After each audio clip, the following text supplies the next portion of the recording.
بالعالمین والصلاة والسلام والتحیۃ والاکرام اما بعد قال اللہ تبارک و تعالی فی کتابہ المجید والفرقان الحمید قول الحق بسم اللہ الرحمن الرحیم ما محمد اللہ رسول۔ واجب الاحترام شورا کرام، مومنین اعظام، علماء کرام، دائس پر بیٹھے ہوئے ہمارے شورا، یہ بیچ میں یہ تقریر نہیں ہے، میں بس 2-3 منٹ کے لیے حاضر ہوا ہوں، پوری تقریر نہیں ہوگی۔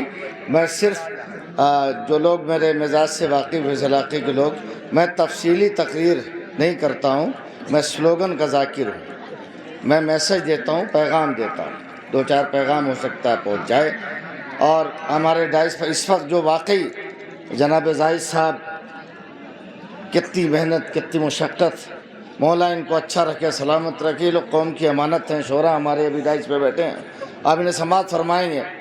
حضرات دیکھیں یہ جو جشن ہے، عنوان دیکھیں آپ، محفل نور ولی عصر و جشن باب الحوائج، یہ 2 عنوان ہے۔ یہ جو دور چل رہا ہے آپ کے پیش نظر ہے، بتانا نہیں ہے کہ ہم کس دور میں جی رہے ہیں، اگر یہ بتایا جائے تو یہ بیوقوفی کی علامت ہے۔ ہم جس دور میں جی رہے ہیں یہ بخوبی واقف ہے کہ ہم کس دور میں جی رہے ہیں، بتانا نہیں ہے، سب کو معلوم ہے کہ ہم کس دور میں جی رہے ہیں۔ مگر یاد رکھو، چاہے کوئی دور ہو، ہمارا آقا، ہمارا مولا، ہمارا حاکم، ہمارا سرپرست پردہ غیب سے دیکھ رہا ہے، ہماری حرکات و سکنات کے اوپر نظر رکھے ہوئے ہے کہ ہم کس خلوص سے محفل میں آئے ہیں، کس خلوص سے محفل میں بیٹھے ہیں، کس خلوص سے گھر سے نکلیں، کس کے نام پہ آئے ہوئے ہیں۔ میری نظریں بزرگوں کو بھی دیکھ رہی ہیں، جوانوں کو بھی دیکھ رہی ہیں، بچوں کو بھی دیکھ رہی ہیں، سب آئے ہوئے ہیں۔ ہم تو تھے نہیں، کربلا میں تو ہم تھے نہیں، غازی نے علم کیسے اٹھایا، کس انداز سے نکلے، کیسے چلے، خیمے میں کیسے، خیمے سے کیسے نکلے، میدان میں کیسے آئے، ہم کیسے بتائیں۔ بہتر سمجھ لیجئے، جشن کے عنوان کے حوالے سے میں بھی صرف مصروں کا سہارا لوں گا اور بات کو تمام کر دوں گا۔ غازی عباس اور آخری امام کیسے لگتے تھے، علم دوش پر رکھے عباس،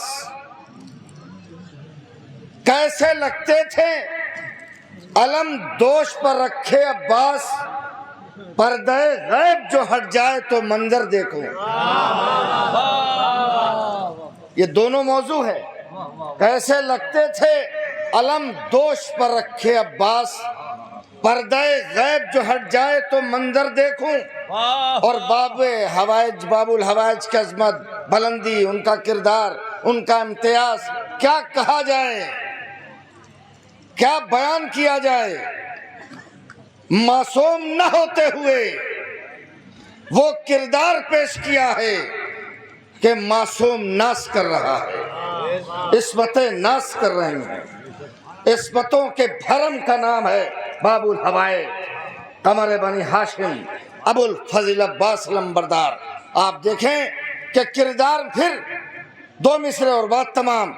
کردار میں عباس کا قد اتنا ہے اونچا، آدم سے خاتم تک، کردار میں عباس کا قد اتنا ہے اونچا، بیٹھے تو رسولوں کے برابر نظر آئے۔ کردار میں عباس کا قد اتنا ہے اونچا، بیٹھے تو رسولوں کے برابر نظر آئے۔ پردہ غیب کا ساکن اللہ تعالیٰ نے اٹھا رکھا ہے، اپنے پاس رکھا ہے، حفاظت سے رکھا ہے۔ ہم ہیں نہیں بیچ میں، ہم سے کوئی بحث نہیں ہے، ہم سے کوئی مطالبہ نہیں ہونا چاہیے، ہم سے کوئی سوال نہیں ہونا چاہیے۔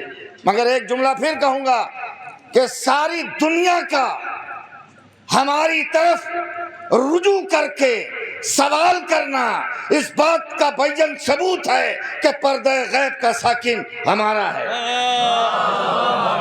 وفا میں کیا عرض کر رہا ہوں، سارے تیر و نشتر ہماری طرف ہیں، کیا کھاتے ہیں، کیا پیتے ہیں، کہاں رہ رہے ہیں، کیسے ہیں، کیا کر رہے ہیں، ارے اللہ تعالیٰ نے رکھا ہے، ہم سے کیا مطلب ہے؟ کہاں سے کھانا آ رہا ہے، کہاں سے پانی آ رہا ہے، کہاں سے لباس آ رہا ہے، تو اللہ تعالیٰ سے جا کے پوچھو۔ اگر اس سرزمین سے آواز اٹھے تو یہاں نہیں، حج کرنے جاؤ، کعبہ کے قریب کھڑے ہو جاؤ، پروردگار بتا کہ جسے تو نے رکھا ہے وہ کہاں سے پانی دیتا ہے، کہاں سے کھانا دیتا ہے، کیسے لباس اس کا پہنچتا ہے۔ ہم سے اعتراض کا کوئی سوال ہی نہیں پیدا ہوتا۔ زمانے کو ہم سے اعتراض کرنے کا حق نہیں ہے، ہم سے سوال کرنے کا حق نہیں ہے۔ پوچھو اس سے کہ جس نے رکھا ہے، پردہ غیب کا ساکن ہے۔ ہم تو اتنا جانتے ہیں کہ آپ بھی جب کسی آفس میں جاتے ہیں تو خالی اتنا لکھا ہوتا ہے کہ آپ کیمرے کی نظر میں ہیں تو ادھر ادھر دیکھنے لگتے ہیں، کیمرہ نظر نہیں آ رہا ہے مگر آپ دیکھنے لگتے ہیں ادھر ادھر، چونکہ لکھا ہوا ہے۔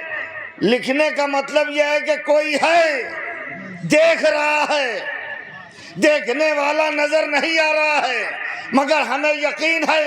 ایک جملہ آخری کہوں گا کہ بہکانے والے پر اتنا یقین ہے کہ ہر مسلمان آنے کے بعد کہتا ہے اعوذ باللہ من الشیطان الرجیم۔ اور فرما رہے آپ، بہکانے والے پر یقین اور بچانے والے پر یقین نہیں ہے، یہی تو طرفہ تماشا ہے۔ وآخر دعوانا الحمدللہ۔